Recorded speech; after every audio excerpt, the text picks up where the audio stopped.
थामे थामे वही जम गया था। उसका आधा शरीर कीचड़ और मिट्टी में धंस चुका था। वो अब इंसान नहीं, उस घर की सबसे मजबूत ईंट बन चुका था। लोग कहते हैं मिट्टी का घर कमजोर होता है। उन्हें क्या पता, इसमें एक पिता की जान मिली हो तो ये पत्थर से भी मजबूत हो जाता है। टुन्नू की मौत के बाद ठाकुर का मुनीम गिद्ध वहां मुआयना करने आया। उसने दीवार को मजबूत खड़ा देखा। वाह, क्या शानदार मिट्टी है। घर तो मजबूत है। रानो, अब ये घर जब्त किया जाता है। टुन्नू मर गया तो कर्जा कौन चुकाएगा? ले जाओ इस घर को, पर याद रखना इस दीवार के अंदर मेरे पति का कंकाल भी है। जब जब इस घर में सोओगे तुम्हें उसकी हड्डियों की खरखराहट सुनाई देगी। ये घर नहीं, कब्र है। ठाकुर कालू उस मिट्टी के घर पर कब्जा करके उसमें रहने चला गया। उसने टुन्नू की बनाई उस दीवार पर अपना नाम लिखवा दिया। वो रात को सुकून से सोने की कोशिश कर रहा था। तभी बाहर जोरदार गर्जना हुई। हल्की बारिश शुरू हुई, लेकिन अजीब बात ये थी कि पानी की बूंदें सिर्फ उसी दीवार पर गिर रही थी जहां टुन्नू ने अपनी जान दी थी।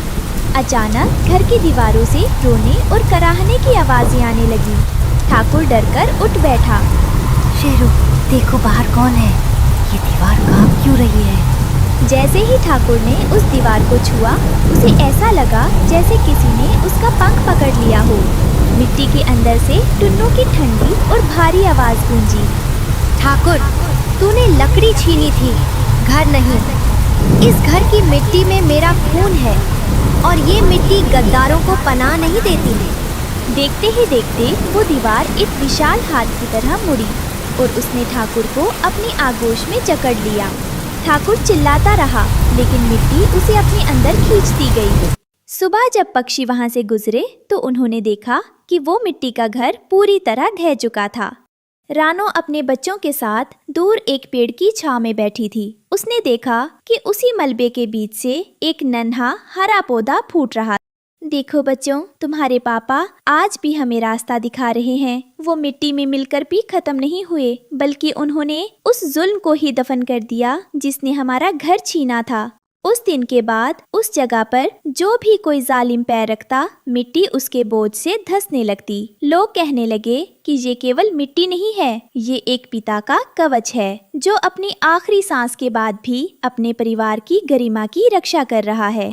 इस कहानी से हमें सीख मिलती है कि पिता वो नींव है जो परिवार को बचाने के लिए खुद को मिट्टी में मिला देता है।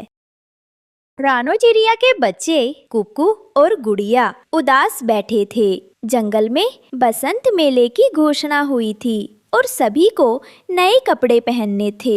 मम्मा, मेले में सब नए नए लहंगे पहन कर आएंगे। क्या मैं भी नया लहंगा पहनूंगी? हाँ मम्मा, गुड़िया के लिए एक छोटा सा लहंगा ले आना। मेरे प्यारे बच्चों, आपकी ये मासूम इच्छा मेरे दिल को छू गई है। मैं जानती हूँ कि हर बच्चा मेले में सबसे सुंदर दिखना चाहता है। मैं वादा करती हूँ मेरी गुड़िया, मैं पूरी कोशिश करूँगी